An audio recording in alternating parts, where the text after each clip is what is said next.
Bien, bonjour tout le monde. Merci, Monsieur le Doyen. Je dirais à la faculté d'organiser une si belle matinée qui est bien ensoleillée par ailleurs. Bienvenue et surtout, je souhaite présenter notre contentement, notre joie, notre fierté de recevoir le professeur, docteur M. Jalil Benali. M. Jalil Benali, c'est un psychanalyste qui compte au Maroc sur le plan historique, sur le plan de la pratique clinique et puis aussi sur le plan de la transmission du savoir psychanalytique au Maroc. M. Jalil Benali, il a un parcours extrêmement riche et dense qui nous fait penser qu'au Maroc, nous avons des hommes de science qui rayonnent aussi bien ici que sur la scène internationale.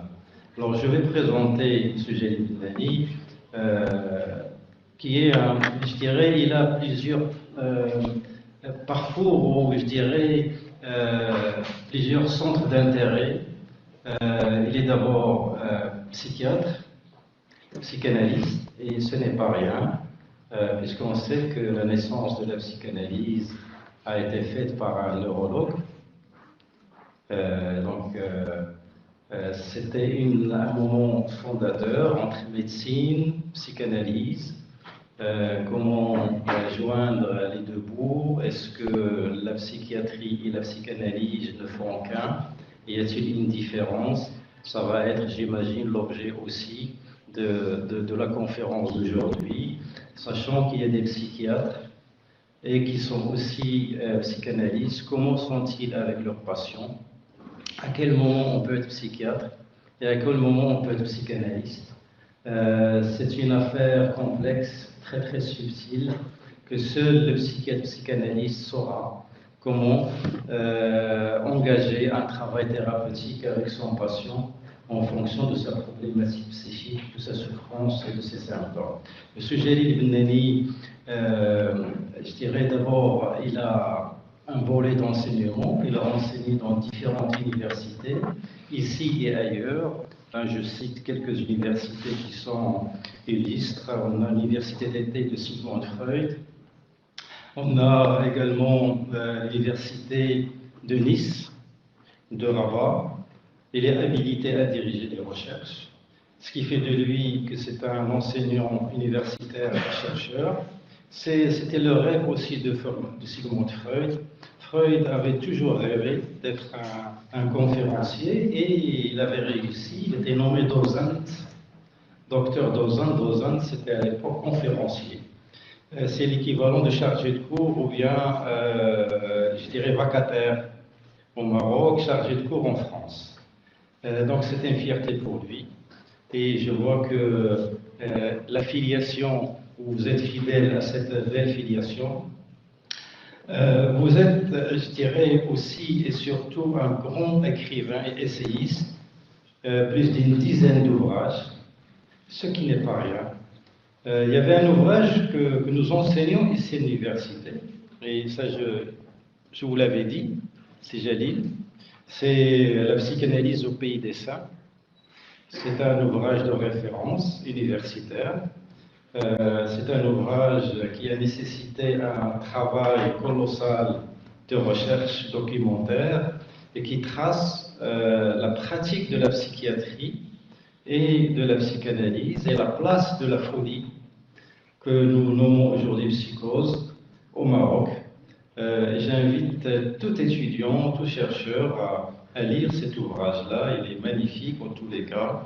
Je vous remercie pour ce grand travail que vous avez donné au Maroc et je dirais au monde entier.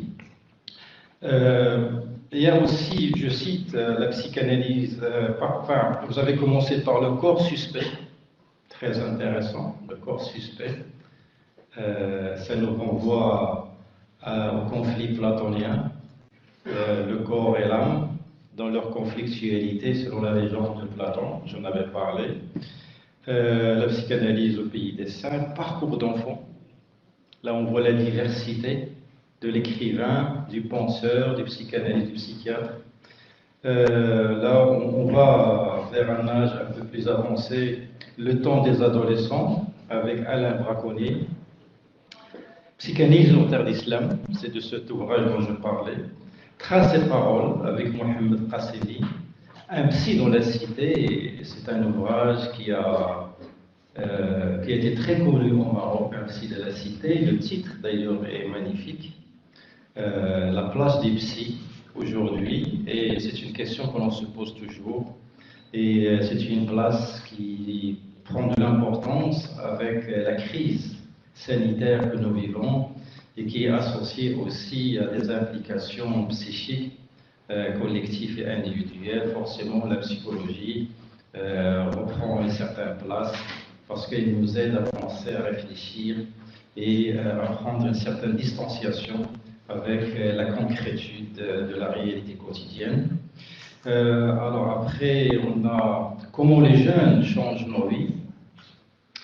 Puis un si long chemin, parole de réfugiés au Maroc, c'est un ouvrage que j'ai apprécié particulièrement. Une écoute du réfugié, du migrant, de la notion d'exil, de la souffrance que cela entraîne, et qui parfois aussi a des implications psychopathologiques. Cette écoute de parole est liée au ouvrage de psychanalyse en terre d'islam, puisque l'étranger a été aussi objet de questionnement et de recherche pour savoir, par exemple, est-ce qu'au Maroc, on a les mêmes pathologies psychiques qu'en France, en Allemagne, en Suisse, ou bien y a-t-il des particularités culturelles qui changent la donne, qui changent la problématique, ou bien, ou au moins la forme des symptômes. Et donc ça rentre dans les centres d'intérêt de Jalil Ibn le côté histoire, le côté culturel, et l'imbrication de la psychanalyse avec ces deux éléments. Et puis, on arrive à un ouvrage en pleine confection, hein, c'est du sur-mesure, est terminé maintenant. Elle est publiée, non? Il sort au deuxième semestre. Eh bien voilà, c'est magnifique. C'est des djinns à la psychanalyse. Donc ça renvoie aux préoccupations scientifiques de notre conférencier. C'est toujours le culturel, le local, et une science qui vient pas que de Vienne, c'est une science universelle, mais comment nous on peut se l'approprier? Comment elle peut devenir aussi marocaine que française qu'espagnole? C'est une bonne question, puisque aussi nous allons en débattre, alors que nous sommes dans une institution de transmission du savoir et de la science. Eh bien, je ne vais pas prendre plus de temps, mais il est de mon devoir, et c'est une fierté aussi, de signaler que M. Jalil Ibn a eu plusieurs distinctions, fait rares et exceptionnelles, au Maroc, et surtout pour un psychanalyste. En 1997, il était lauréat du prix des sociétés intermaghrébines de médecine. En 2002, lauréat du prix international Sigmund Freud de la cité de Vienne. Et en 2002 également, décoration par Sa Majesté le roi Mohammed VI du Wissam de la récompense nationale de l'ordre d'officier. Mesdames et messieurs, je vous présente notre conférencier, un grand monsieur, Jalil Ibn. C'est à vous.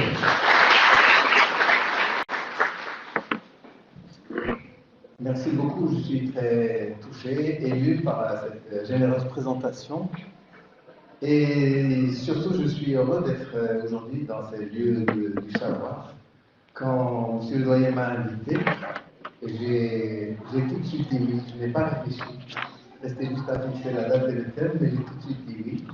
Parce que c'est toujours une fierté aussi de rencontrer des jeunes, parce que c'est notre rôle quand on a fait beaucoup de choses, hein, de savoir évidemment transmettre et donner donc le relais aux jeunes. Et donc c'est pour ça que ma place ici, je la considère comme une chose importante et un devoir national, puisqu'on a parlé aussi de la reconnaissance sociale et au plus haut niveau, et donc ça fait partie du devoir, de notre devoir de citoyen, à côté d'être chercheur et enseignant. Donc, merci beaucoup, M. le doyen.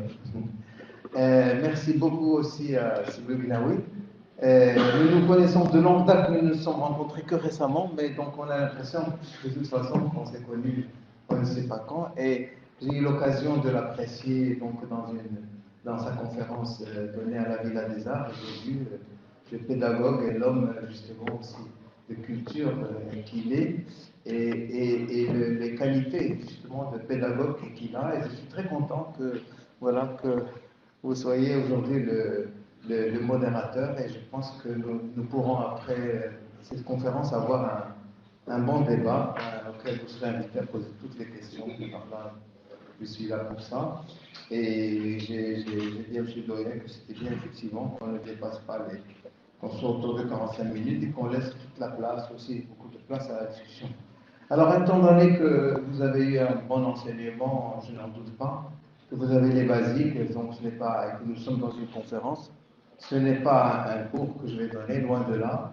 Je suppose les basiques connus, et puisqu'il a été question de mon travail, de ma recherche, je vais vous donner, c'est un plaisir, des choses tout à fait inédites qui font partie de ma recherche.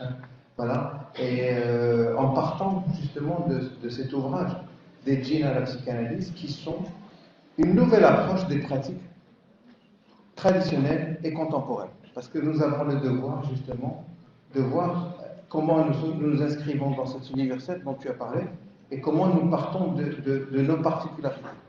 Je pense que s'il est arrivé qu'on dise que telle science elle est importée, il est important de dire que tout savoir est importé. Mais ça dépend de ce qu'on en fait. Ça dépend comment on se le réapproprie, comment on le rend nôtre et comment on l'enrichit avec nos propres données. Donc c'est cette recherche-là que je vais essayer de vous faire part. Et le titre, il est pleinement aussi dans mon propos, c'est-à-dire la psychanalyse à l'épreuve des traditions. Voilà, c'est-à-dire que la question vraiment posée toujours qui revient pour le psychanalyste, pour le psychiatre, c'est comment vous faites dans votre pays, comment ça se passe. Ça se pose ici, les Marocains le disent, comment ça se passe, et à l'étranger, on nous dit, mais comment ça se passe. Voilà. Il se trouve, et il faut le dire aujourd'hui, que le Maroc a une place centrale aujourd'hui dans le monde arabe en ce qui concerne la psychanalyse. Il y a eu l'Égypte, il y a eu le Liban.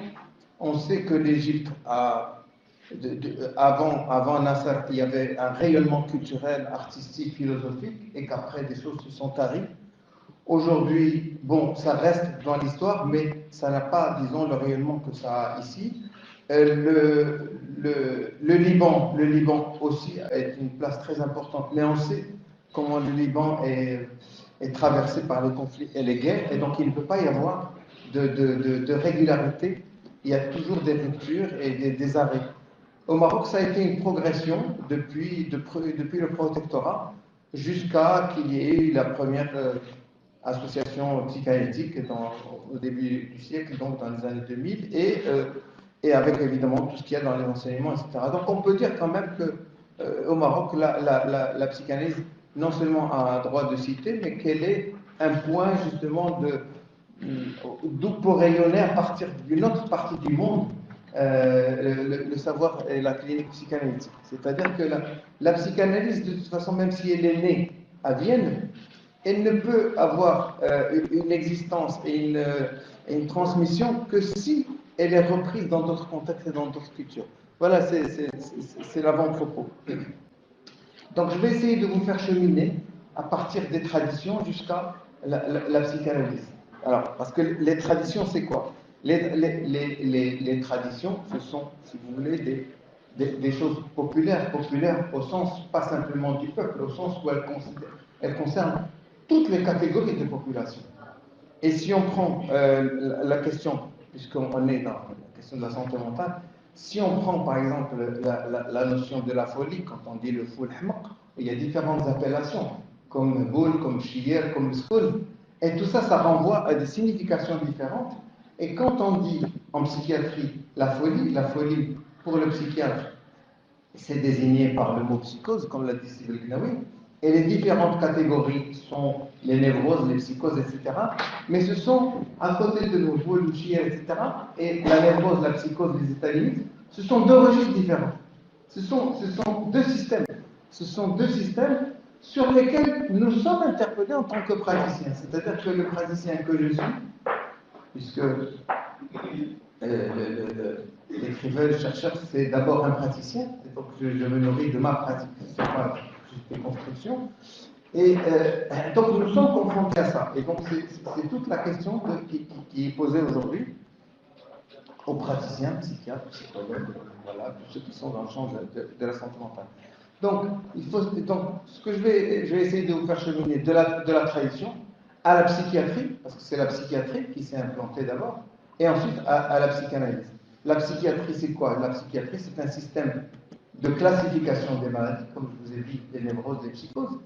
La psychanalyse, c'est quelque chose qui ne s'appuie pas forcément sur les classifications, qui est à l'écoute de la parole, qui est à l'écoute de la subjectivité, pas de l'objectivité. Tous les hystériques ne sont pas les mêmes, tous les paranoïaques, tous les schizophrènes ne sont pas les mêmes. Donc, on s'appuie, si j'écoute un patient, je l'écoute dans son histoire. Il peut me raconter son histoire, comment il a vécu son histoire avec sa famille, avec ses amis, avec ses frères, avec ses amours. Mais, je veux dire, et c'est son histoire, qu'il soit hystérique ou schizophrène. Et c'est ça l'importance de la psychanalyse, c'est d'avoir donné l'importance à la parole et à la subjectivité.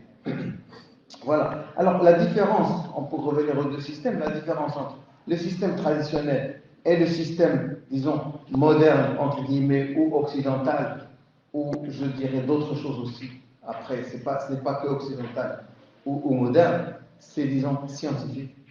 La rationalité scientifique. La différence, c'est que dans un système traditionnel, c'est un système global, ce qui arrive à l'individu est pris dans le cosmos. C'est le cas, par exemple, des forces spirituelles, les jeux, par exemple. Voilà, c'est quelque chose qui tombe sur l'individu, alors que la psychiatrie puis la psychanalyse ont ramené la souffrance à l'individu. Alors, c'est ça, ce sont là les deux systèmes.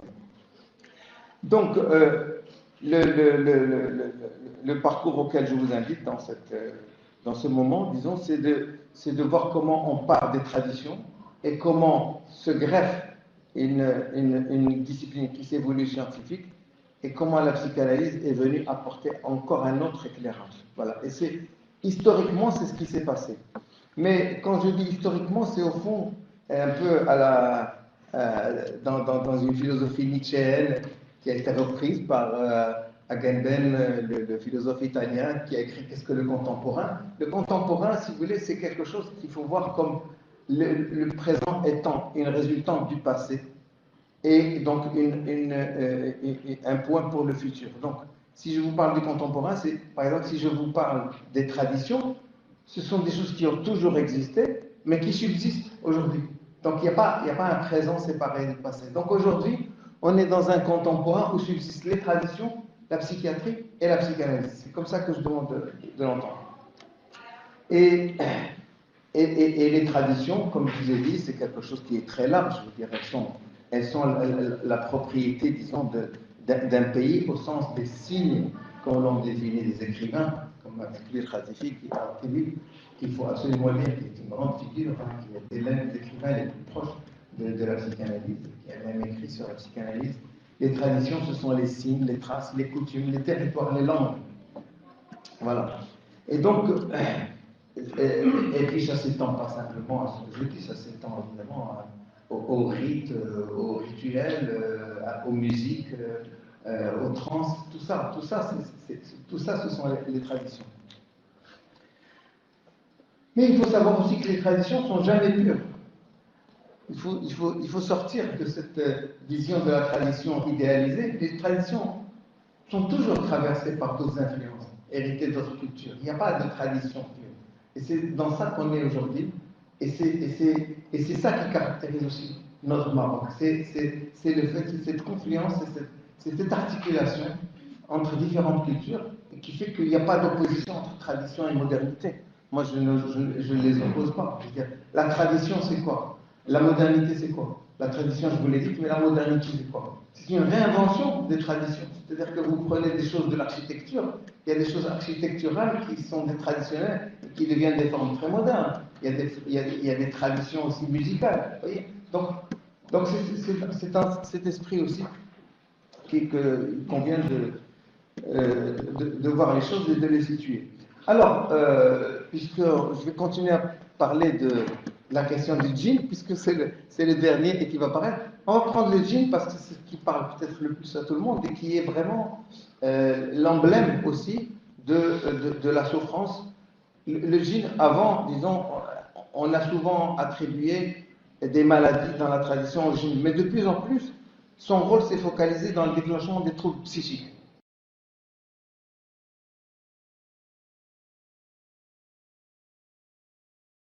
Pour montrer ce que cette question de celui qui dit possédé par le djinn, il est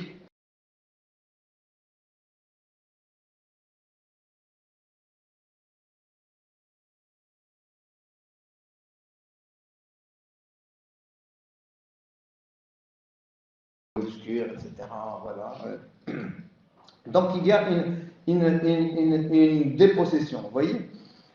Et évidemment, il est tenu pour responsable de la folie. Et donc, je vous ai dit qu'il y a plusieurs termes qui désignent la folie, mais toujours est-il que ce qui caractérise les troubles psychiques, c'est que dans la tradition, c'est que ce sont des forces extérieures qui agissent sur l'individu. Ça, c'est ça la différence fondamentale avec ce que va dire la psychiatrie et la psychanalyse. Alors, quand on parle de ça, il y a beaucoup de choses. Je ne ferai pas un long développement sur les traditions, mais quand même, il faut citer, par exemple, les saints, ce qu'on a appelé les marabouts, hein, et qu'on appelle Siyid, vous voyez, ça, parce que c'est une fréquentation qu'on voit toujours. Hein.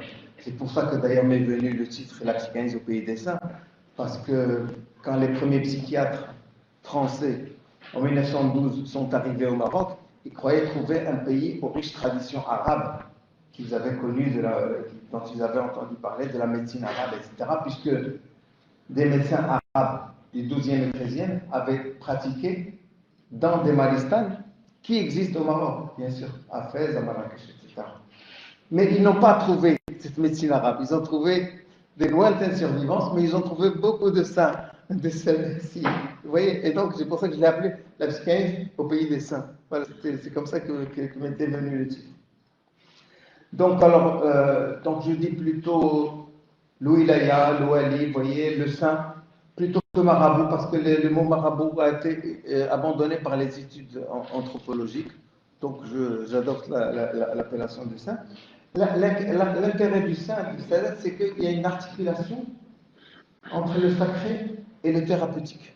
Vous voyez, c'est-à-dire qu'on va en priant une divinité, mais en même temps, donc, à la recherche de soins. Mais en même temps, il y a une ambiguïté. Il y a une ambiguïté puisque le saint, il est un intermédiaire entre l'individu et la divinité, alors que, justement, l'intercession est interdite dans l'islam. Donc il y a cette ambiguïté qu'on rencontre dans le phénomène de la sainteté.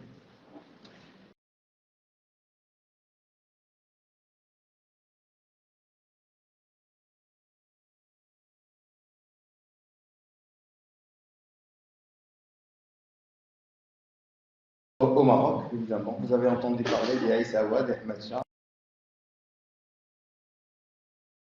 de quelque chose de culturel qui subsiste et qui est un phénomène universel, il faut bien le savoir, quasi universel, puisqu'on rencontre la transe en Éthiopie, au Niger, au Brésil, au Sénégal, etc. Il y a des études très intéressantes, il y a une littérature très grande sur le phénomène de la transe. Mais elle est intéressante pour nous parce qu'il y a eu beaucoup de discussions sur la transe. Est-ce que c'est une hystérie? Est-ce que c'est une psychose? Et même le grand Lévi-Strauss avait écrit là-dessus en disant qu'il était contre le fait qu'on appelle la transe une hystérie. Une normalité qui sont dans leur système et ils n'ont pas besoin d'être critiqués. Mais d'autres, comme D'Evreux, on dit, celui qui est en transe, c'est un psychotique, etc. Et puis, bon, il y a eu des belles choses aussi de Michel Léry qui a dit, qui a donné des belles descriptions sur le fait d'être être hors de soi, devenir un autre que soi, etc. Mais voilà, là aussi, encore une fois, vous voyez, on est dans des registres différents et il y a eu beaucoup de discussions autour de ces questions. Et la psychanalyse s'en est mêlée, puisque un Jacques Lacan a écrit justement sur l'extase soufie, qu'il a comparé comme ça à la jouissance de Sainte Thérèse d'Avila. Donc vous voyez, il y a un champ très très large. Hein.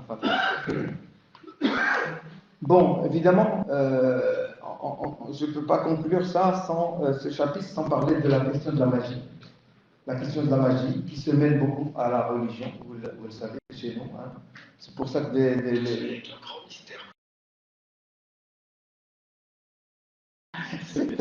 Bonne réaction de la machine. Hein. Alors, on va arrêter le Syrie. Ah oui. Voilà. C'est un djinn, non? Oui.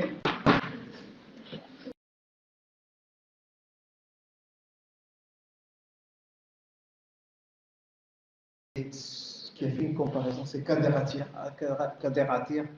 qui est un grand artiste mondialement connu, qui a eu le prix Marcel Duchamp, et il a fait un travail où il a comparé les djinns à l'imaginaire numérique. C'est-à-dire que dans l'imaginaire numérique, il y a des choses qui se passent à notre insu. C'est-à-dire que pendant que nous parlons, il y a des mails, il y a des SMS, il y a des choses qui se passent, voyez, et qui se passent aussi dans nos propres appareils, et qui sont des choses qui agissent à notre insu. Voilà, puisque vous savez qu'avec la question des algorithmes, nous sommes conduits, etc. Et il a fait un parallèle.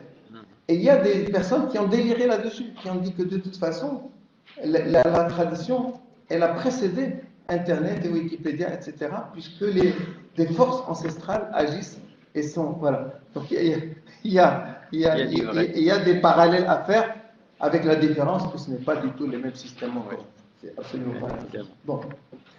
Alors la magie, elle est intéressante, si vous voulez, parce que elle est intéressante, elle nous permet justement une articulation entre la tradition et les sciences. Et c'est là que j'en viens tout à l'heure, je disais, je n'oppose pas tradition et modernité. Je veux dire aussi que je ne dis pas que les pratiques traditionnelles sont irrationnelles et la science, elle est rationnelle. Ce sont deux ordres de rationalité. Vous voyez, c'est pas la même chose, mais la magie, elle a sa propre rationalité. Et je vous cite le grand Marcel Mauss, qui écrit « La magie se relie aux sciences. Elle n'est pas simplement un art pratique, elle est aussi un trésor d'idées. » Pour Marcel Mauss, la magie est un savoir-faire. Cet art n'a pas toujours gesticulé à vide. Il a traité des matières. Il rappelle que les magiciens, alchimistes, astrologues et médecins ont été en Grèce et ailleurs les fondateurs et les ouvriers de l'astronomie, de la physique, de la chimie, de l'histoire naturelle. Je vous engage à lire Sociologie et Anthropologie de Marcel Mauss, c'est fondamental, c'est absolument fondamental. D'ailleurs, l'un des reproches que je fais aux psychiatres, pas aux psychanalystes, c'est de ne pas lire les anthropologues. Parce que les anthropologues sont nos précurseurs. Ils ont étudié le terrain, ils ont étudié les mentalités, oui, c'est très important. Bon. Donc, la rationalité existe aussi bien dans les pratiques traditionnelles que dans les pratiques scientifiques. Dans la clinique, quand on me parle de magie, moi je ne suis pas justement ni l'anthropologue ni le magicien, mais je traduis dans le langage la façon dont la personne exprime comment elle a été envoûtée et comment elle a été désensorcelée dans ses mots à elle. Oui. Et il y a une traduction dans le langage, et c'est aussi ça qui fait que la personne va sortir de ses symptômes et c'est la leçon de la psychanalyse, comme si vous avez bien décrit à la Villa des Arts, c'est la leçon, c'est-à-dire que Freud a découvert la psychanalyse en voyant que quand les personnes parlaient, leurs symptômes disparaissaient. Eh bien, quand quelqu'un me parle de la magie, évidemment, s'il veut me parler, s'il veut me dire qu'est-ce qui lui est arrivé, comment ça lui est arrivé, évidemment, je peux l'aider, pas à le désensorceler, mais disons, à exprimer, à formuler dans le langage ce qui lui arrive. Un grand psychanalyste qui est Mostafa Safwan a aussi écrit des choses sur la magie. Il a dit la magie, c'est la puissance des mots. Voilà. Et c'est une technique des mots, la magie. Voilà, parce que ça s'accompagne. Donc, chez nous, quand on nous parle de la magie, quand on nous parle de quelque chose, ou d'une superstition, ou de quelque chose qui est arrivé à quelqu'un, si la personne, pour peu que la personne nous parle et s'implique dans ce qui lui est arrivé, pourquoi ça lui est arrivé, quand ça lui est arrivé, pourquoi il soupçonne telle personne, etc., pour qu'on sorte, pour qu'on fasse le passage du système passif où il est tombé quelque chose dessus, pour arriver à un système actif où il est acteur, où il est responsable, où il reconnaît son implication. Et c'est là que se fait le passage, vous voyez. C'est là que se fait le passage entre la tradition et la rationalité.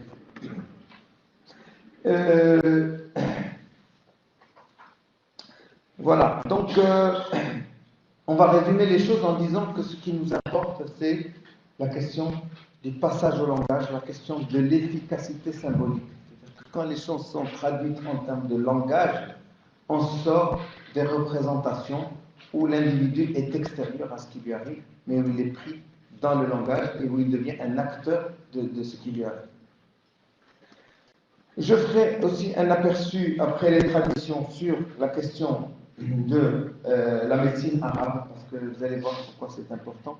C'est pas pour redire la médecine arabe, pas pour revenir à un passé et le glorifier, simplement c'est pour parler de ce que le philosophe Ali ibn Khlouf a appelé l'héritage oublié, puisqu'il a parlé de l'apport un de ses derniers livres, c'est l'apport des philosophes arabes.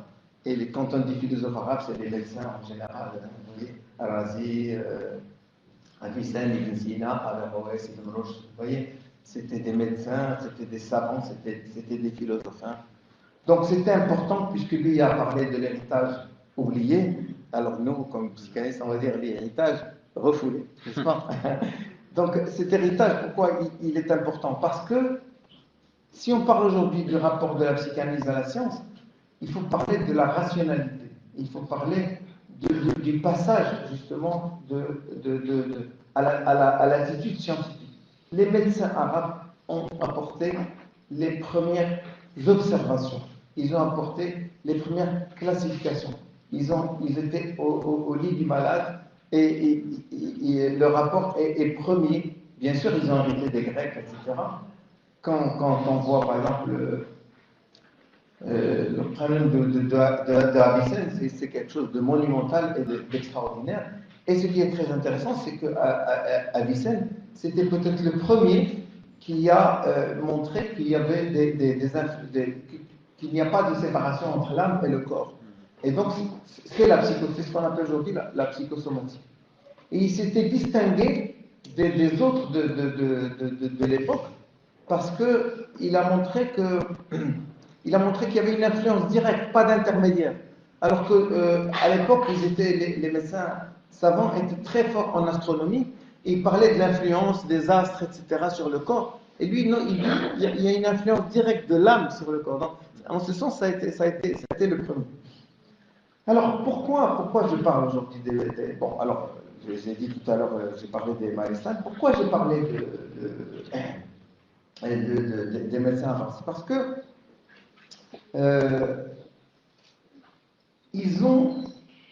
ils étaient confrontés au phénomène de la magie, du charlatanisme, des astres et des forces surnaturelles.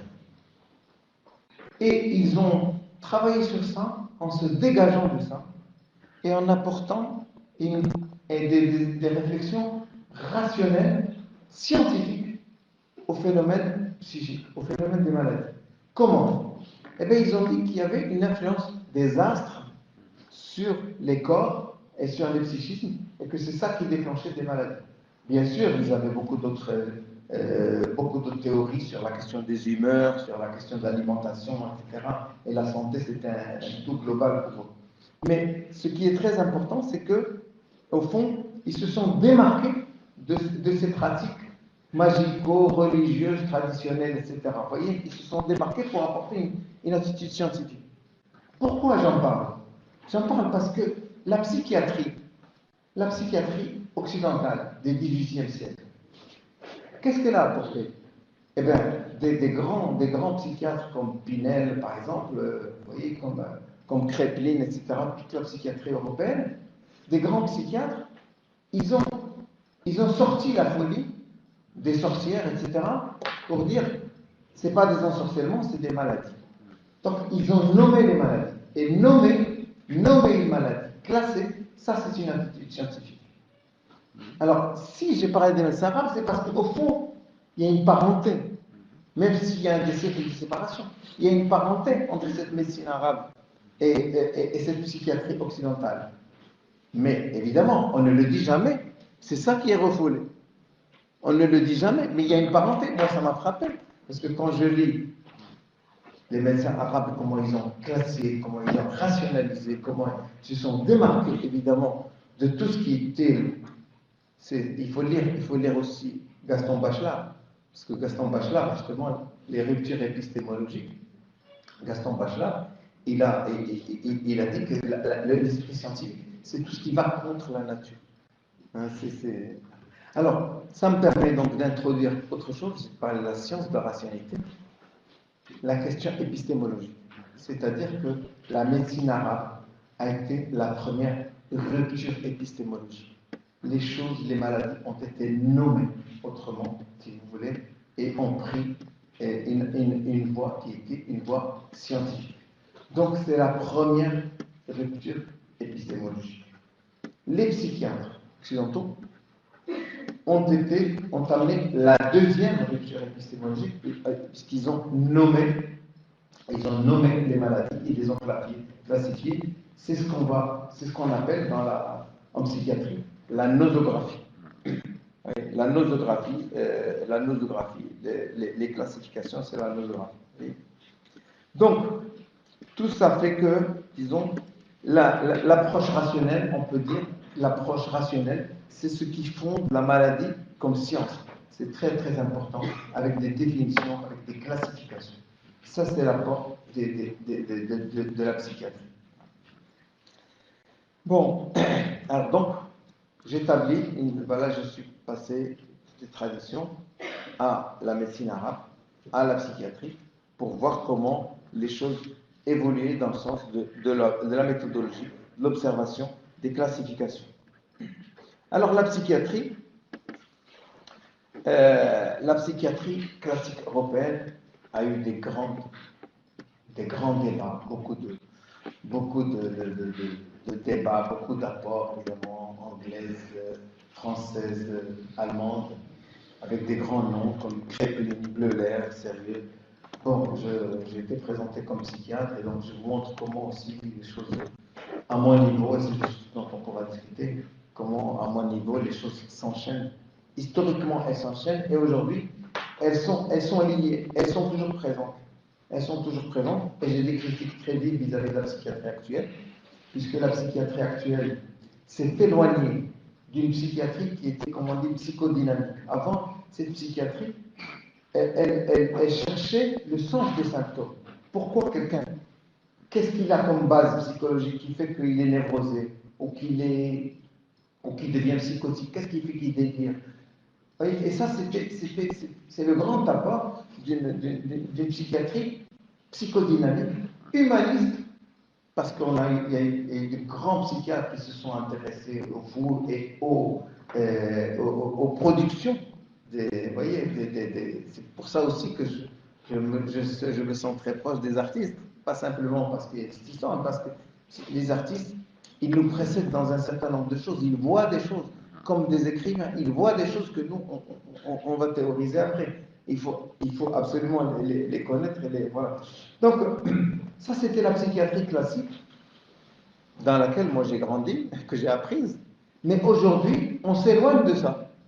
On s'éloigne de ça à cause, je dis à cause, d'une classification américaine qui a réduit l'intelligibilité, le sens, la psychopathologie à sa plus simple expression. C'est-à-dire qu'aujourd'hui, on n'a plus les grands syndromes, la psychose, on a des étiquettes. On a des étiquettes, on a l'excitation, on a la bipolarité, on a le trouble d'attention, etc. Et on n'a pas cette compréhension qu'a apporté la psychiatrie. Ça, je suis très critique vis-à-vis de mes confrères, je leur dis, je le dis plus moi, voilà. Et ce que je critique aussi, puisqu'on est aussi au milieu étudiant, c'est que les étudiants, on peut leur enseigner ce qu'on appelle le diagnostic, le manuel diagnostique des maladies mentales, qui est un manuel américain, on peut leur enseigner, il ne faut pas être en dehors de l'actualité. Parce qu'après tout, les manuels sont liés aussi à des firmes pharmaceutiques et que quand on fait des descriptions, c'est que tel médicament, etc. va avec. Le problème n'est pas là. Le problème, c'est qu'ils doivent connaître le patient. Je peux utiliser ce qu'on appelle le DSM, mais je dois m'intéresser aussi à l'intelligibilité des symptômes, etc. Pour dire que même dans la psychiatrie classique, les choses sont toujours évolutives. Je veux dire, la science, c'est un mouvement. La science, c'est pas quelque chose de fixé. Vous voyez bien aujourd'hui toutes les recherches qu'on voit au grand jour sur le Covid, la recherche de la science. Je suis contre ceux qui disent que la science n'a pas trouvé ou ne sait pas, ça ne veut rien dire du tout. Mais la science, elle se cherche. La différence, c'est qu'aujourd'hui, on voit sa recherche au grand jour. Un jour, on n'a pas de vaccin, puis on a un vaccin, puis un deuxième, etc. C'est ça la science.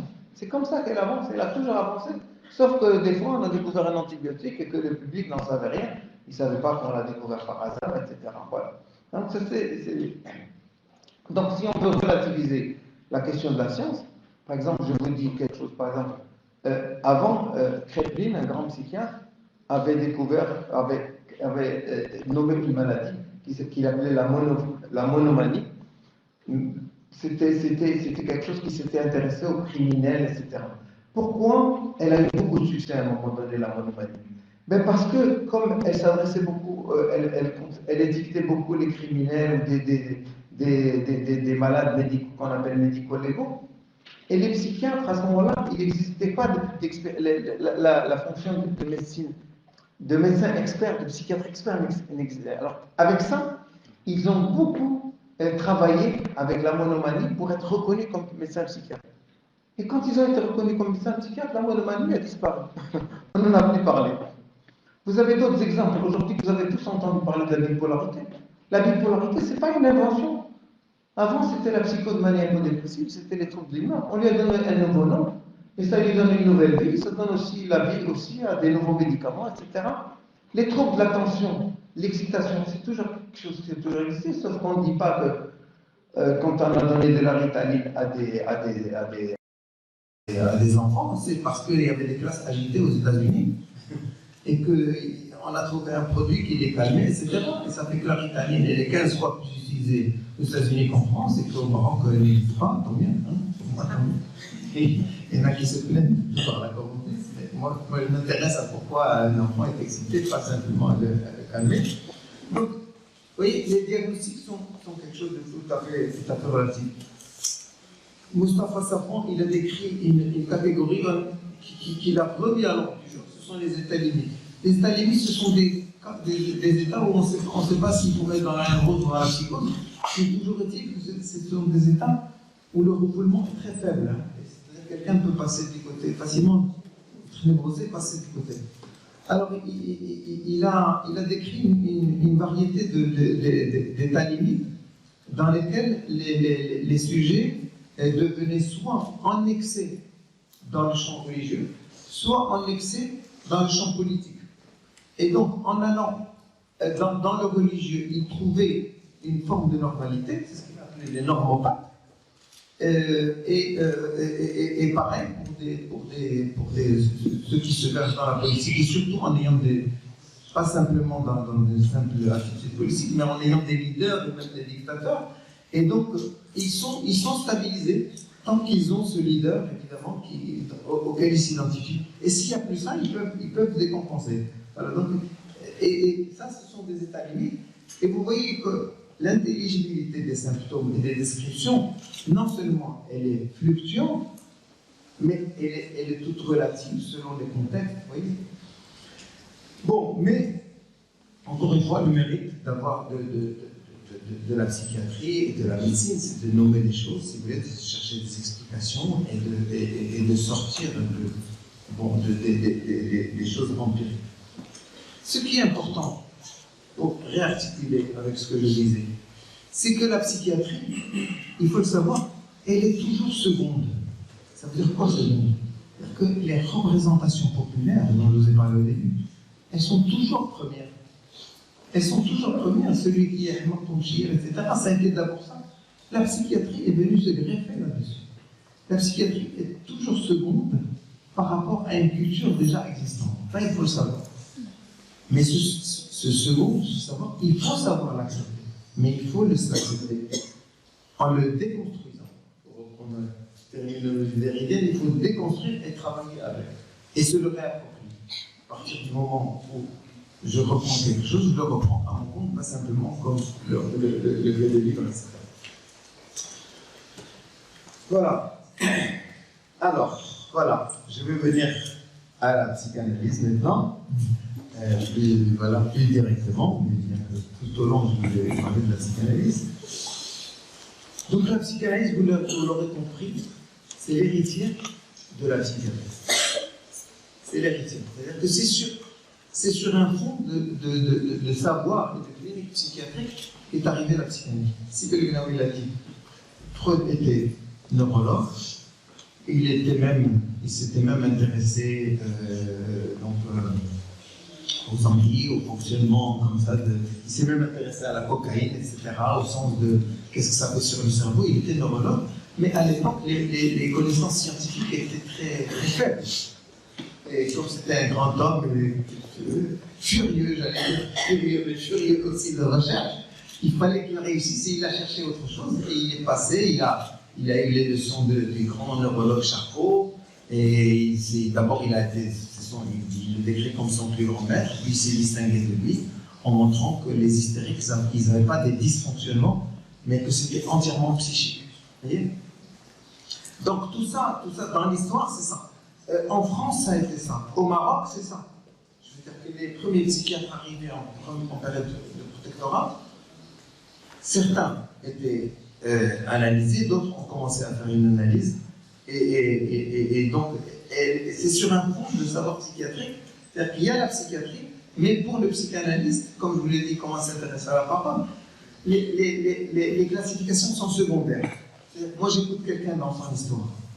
Je l'écoute d'abord. Je ne cherche pas tout de suite.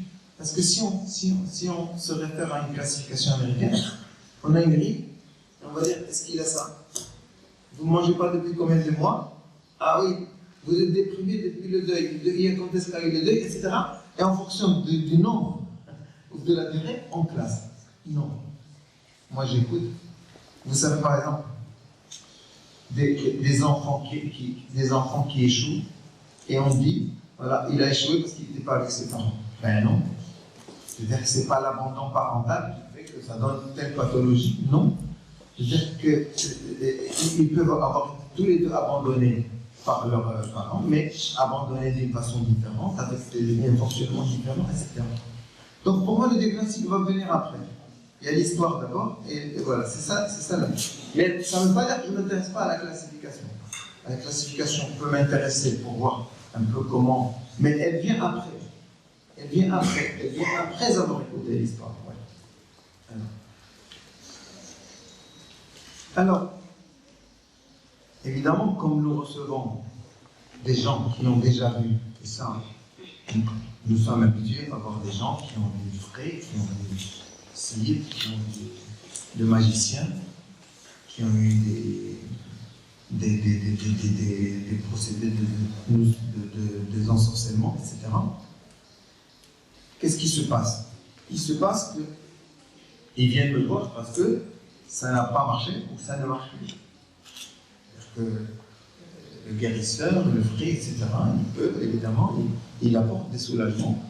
Mais il y a un moment où les choses, des fois, reviennent trop vite, et des fois où ça ne marche pas. Donc on vient me voir. Et on vient me voir, évidemment, avec l'envie de tout essayer pour moi, ou d'essayer autre chose. Mais ce qui est très intéressant, c'est que si on vient me voir, c'est qu'on croit dans mon pouvoir. On croit dans ma possibilité de soulager. C'est ce que j'appelle le transfert de croyance. Il y a un transfert de croyance du thérapeute traditionnel vers le thérapeute scientifique.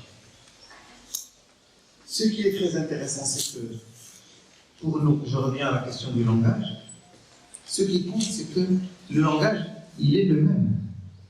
Je raconte l'histoire d'une femme qui vient de dire il a dawi Sibouli à Zor. C'est le même langage qui peut être adressé aussi. C'est absolument le même. Et c'est le transfert. Vous voyez, c'est le transfert. Alors, du côté du patient, c'est quoi? On vient voir le médecin, on fait sabab. Sabab, c'est quoi? C'est prétexte. Donc, je suis un prétexte. Je suis un intermédiaire. Je suis un intermédiaire, vous voyez? Ça, c'est du côté du patient. De mon côté, c'est le transfert.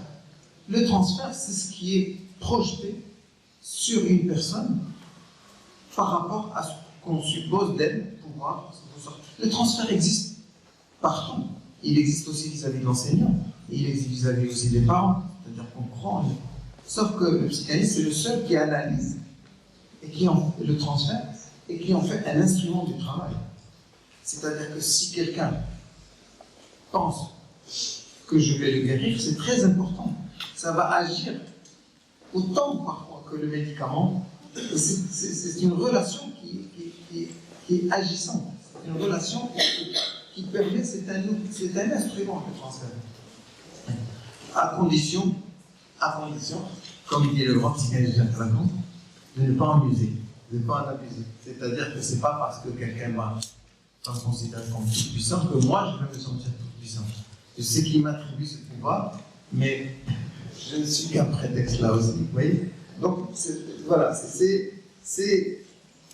ça qui fait la différence entre le magicien et moi. C'est que je déconstruis ce discours. Je n'en fais pas une vérité. J'en fais quelque chose comme un support. Alors, dans tout ça, évidemment, nous travaillons avec les particularités culturelles.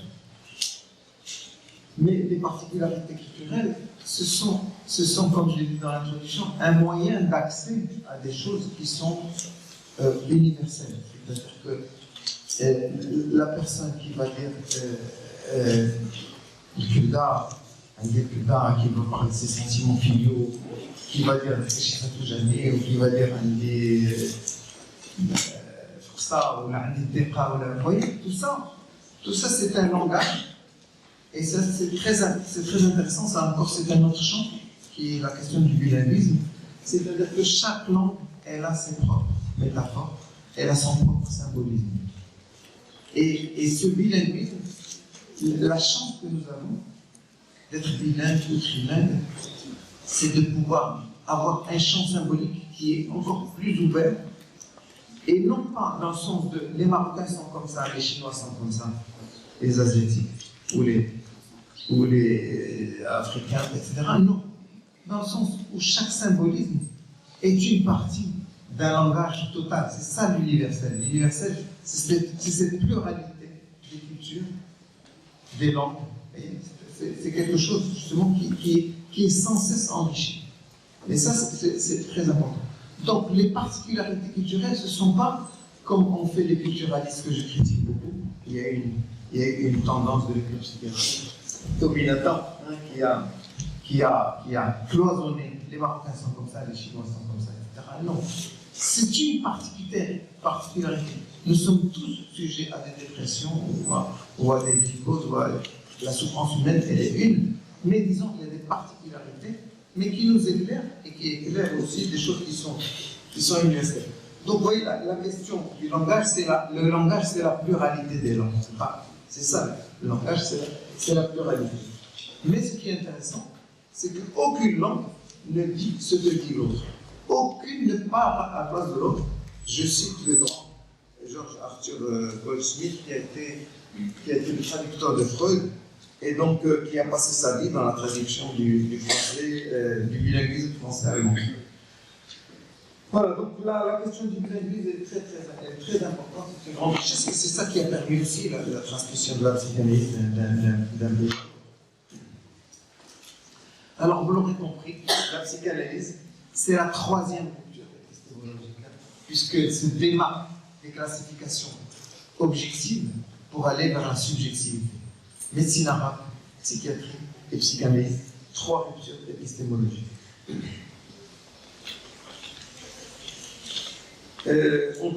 Encore quelque chose par rapport à la rationalité, c'est que, au fond, il faut savoir que pour le psychanalyste, après Freud, la pensée magique, c'est quelque chose qui se retrouve chez l'enfant.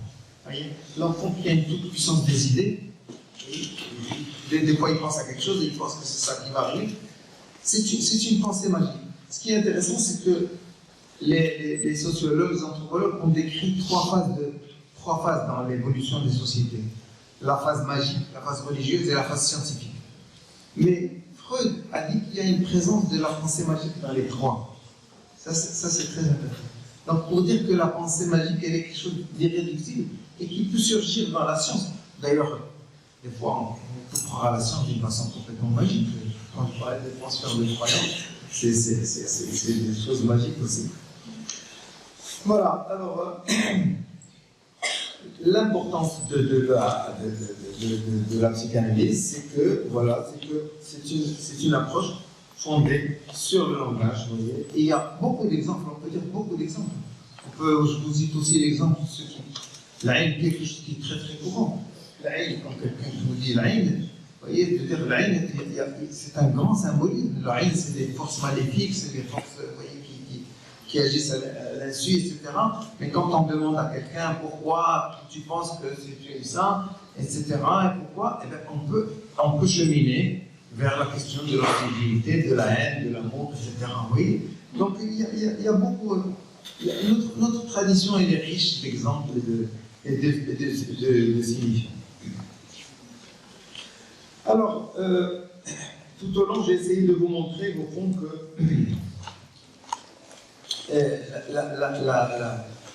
la psychanalyse, elle est dans un esprit scientifique. Alors, on nous dit des fois, est-ce que la psychanalyse est une science? Il faut distinguer la science expérimentale et l'esprit scientifique. Parce que, bien sûr, on ne reproduit pas des symptômes en laboratoire. Donc, de ce point de vue-là, ce n'est pas une science. Mais cette démarche rationnelle, vous voyez, cette démarche rationnelle, cette évolution, vous voyez, c'est ce mouvement vers le rationnel qui fait l'esprit scientifique. Là, je vous invite à lire, bien sûr, Gaston Bachelard, des choses très très importantes. Voilà. Alors, au fond, cet intérêt, je vais vers la fin, cet intérêt pour la question de la langue, des langues, des cultures et des traditions, et de la subjectivité, c'est ça qui nous permet, nous, de sortir d'un cadre strictement européen. C'est ça qui fait que nous pouvons exister comme psychanalystes marocains, ou que à partir du Maroc, du Maghreb, du monde arabe. Alors, un autre regard peut être jeté sur des choses qui sont universelles, parce que je crois fondamentalement qu'il y a un esprit humain, il n'y a pas le psychisme du noir, il y a un esprit humain.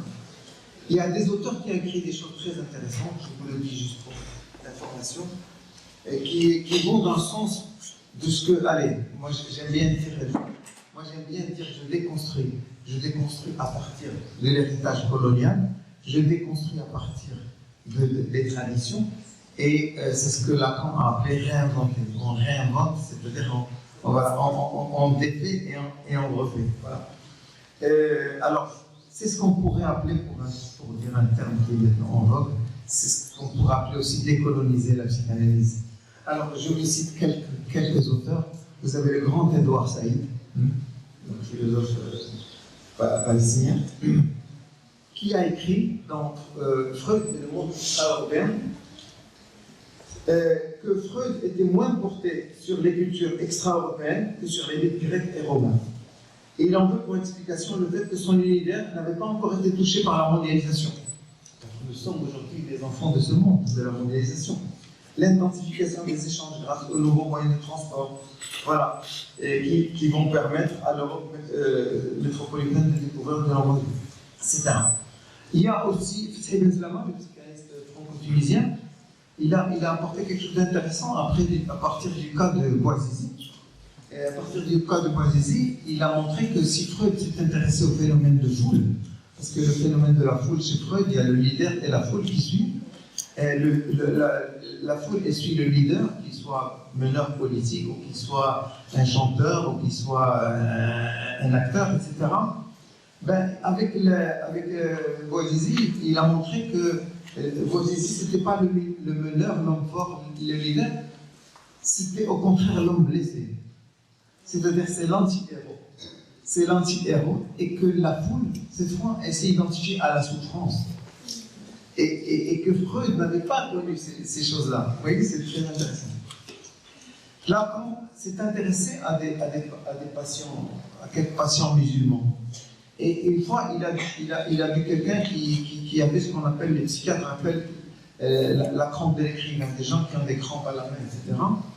Alors les psychiatres avaient étiqueté ça, etc., crampe de l'écrivain. Et lui, il est arrivé à démonter dans son système, dans son histoire, le fait qu'il avait entendu que dans certains pays, on coupait la main des voleurs et qu'il avait peur que son père, qui avait été accusé de vol, on lui coupe la main, et c'est comme ça qu'il a eu ses crampes. Mais c'est quelque chose que le patient ignorait complètement, c'est-à-dire qu'il n'avait même pas grandi dans cette culture où on... Et donc, la déconstruction, disons, de l'histoire, c'est quelque chose de fondamental, et ça nous amène à voir là aussi, parce que ce qui est intéressant là dans l'exemple, c'est de montrer que les appartenances symboliques sont très importantes. C'est-à-dire qu'à partir du moment où on a grandi dans une culture, dans une langue, ça donne, disons, des modes d'expression, non pas simplement spécifiques de telle culture, mais des modes d'expression, mais qui renvoient à des phénomènes humains universels. Donc, vous voyez, là, il faut savoir que la rencontre du savoir, un savoir qui est né en Europe, évidemment, peut se transmettre, peut se réinventer et donner lieu à des savoirs nouveaux. Voilà. C'est pour ça que je plaide pour l'intégration des connaissances extra-occidentales, celles que nous avons dans notre avec l'apport de la science occidentale. Et qu'au fond, il faut articuler la question des croyances au discours scientifique. Vraiment, c'est l'objet de modernité. C'est l'articulation des discours. Ce sont des discours différents. On ne les mélange pas, mais on peut les articuler et passer de l'un à l'autre. C'est ça qui fait que notre discipline, c'est comme on peut l'enseigner, une praxis. C'est-à-dire une pratique et une théorie. Vous voyez. Et cette praxis, cette théorie, elle est sans cesse en évolution, sans cesse en train de s'enrichir avec des éléments nouveaux, puisque le fond symbolique, c'est un horizon. Il n'y a pas un fond au sens de fermé. C'est ça l'universel. L'universel, aujourd'hui, je veux dire, les grandes critiques aujourd'hui sur les questions postcoloniales, c'est que l'universel, il ne part pas du centre européen pour rigoler, il est partout. L'universel, il est partout. C'est cet ensemble qui fait un universel pluriel. Et c'est ça qui fait que toute situation, toute théorie, elle peut être réimportée, elle peut être importée. Il faut accepter cette importation à condition de la réapproprier et d'en faire quelque chose aussi de propre, et de continuer en même temps à articuler le particulier et l'universel. Voilà, je vous remercie.